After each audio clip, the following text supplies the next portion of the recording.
One challenge has been that they're not very proactive.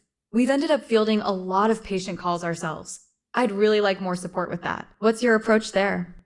Yeah, we definitely try to be as active as possible. I'm just curious what those patient phone calls mean for your office and your practice. I know you're a very busy physician, so what does that mean from both a patient care perspective and also an administrative perspective with you and your team?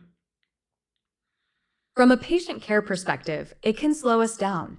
We're fielding calls that could be handled by a respiratory therapist or by the DME provider directly. And administratively, it really adds a burden on my team. We spend a lot of time coordinating things that ideally would be managed on the patient side. So having more proactive coverage could really help us focus on clinical decisions. What kind of hands-on support do you provide? Yeah, absolutely. So I really want to go into our Breathe Better program. There's really four key tenets of this program.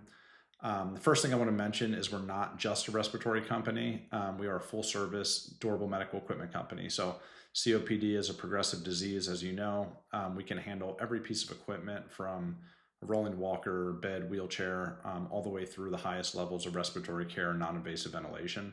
Something that's been really important for a lot of our partners is to have that continuum of care across all different product lines.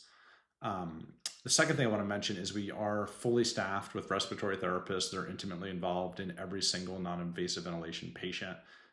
They're there to set that patient up, educate the family, and also they're checking in regularly at home, and any flags that might come up, they're bringing those back to you to help prevent some of those calls that you're getting from patients.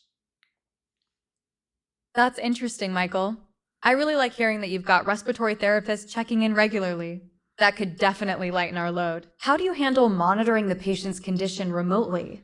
Yeah, that's a great question. I'm happy you asked that. So we put modems on every single device that we set up for your patients. So not only we have the respiratory therapist involved in their care, really getting to know that patient and help that patient, but we also have remote monitoring. So anything that's going on with that patient, whether it's a mask leak or they're not using the device, once it gets to a certain threshold that we can work with you on, we can then alert you. So we're not going to be alerting you constantly for little things, but anything that could impact the long-term care of the patient or potentially trigger readmission, we would be in touch with you directly so you could intervene in those situations.